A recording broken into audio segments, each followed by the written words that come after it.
and welcome to day 240 of Rhys's stories.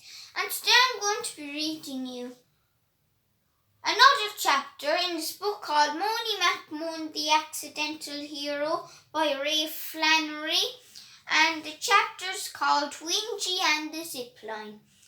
Banban, as I told you earlier, is a small town. Most of the people in Banban are friendly. We have a cool playground that has swings, a roundabout, a big slide, but coolest of all is a zipline. I love going on it.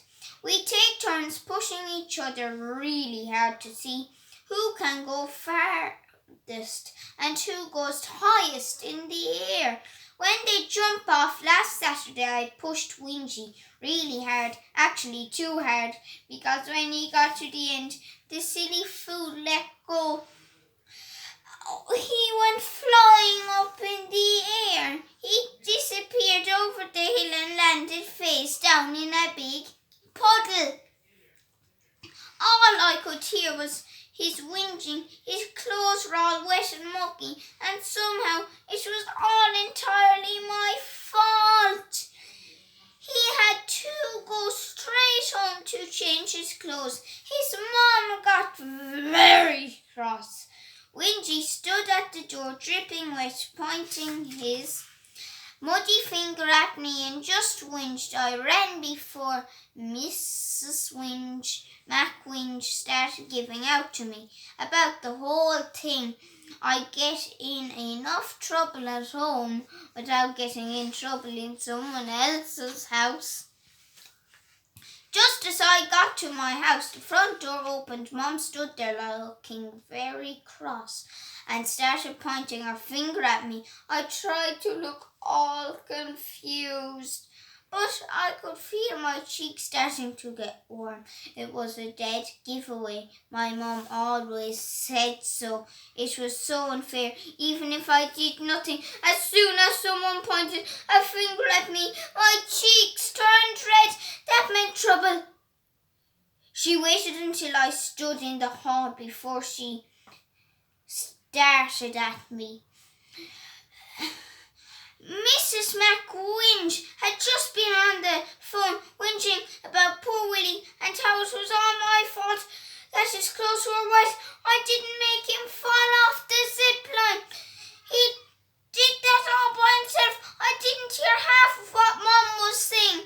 I just watched her mouth opening and closing, and sometimes she would point her finger at me again. I just heard blah, blah, blah, Willie blah, clothes wet blah. When I thought Mum had finished, I just shrugged my shoulders, looked at the ceiling and went, why is it always my fault? Why am I in trouble for him letting go? I looked at Mum with one eye, and I knew by her face it was time to stop moaning. Still, don't think it was my fault. Mum sent me to my room.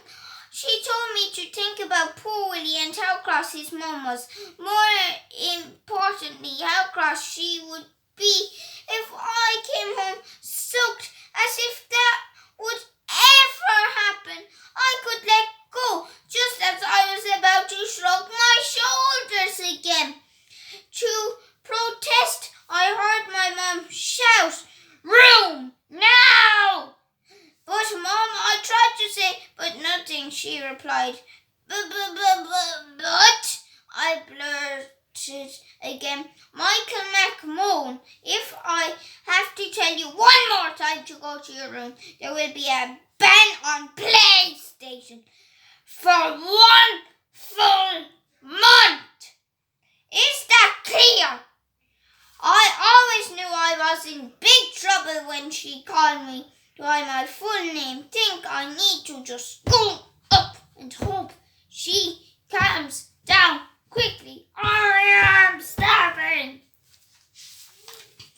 Mum left me up there for ages. I actually thought she forgot that I was up there. I could smell dinner downstairs and my tummy started making that funny gurgling sound. I was starving, really starving. me down for dinner. But just as I thought everything was cool, she told me that I was getting no treat afterwards. All this because of that Whingy McMoan. I won't be putting him on the zipline for a long time. Well, maybe for a few weeks. Anyway, my brother Mark started smiling at me and making faces at me, but only when he knew Mum couldn't see him. He could be very mean sometimes. You know that smile with a big silly face that makes you mad? I thought about shouting at him, but then I thought I was in enough trouble already. No point in making a bad situation worse. The end. I hope you enjoyed that lovely funny chapter. And tomorrow I'm going to be reading you 12 Days to Go, and it's a countdown all the way to the big day. Because I just know that because I looked at the front for the contents for like the chapters. Look, see? Oh, down there.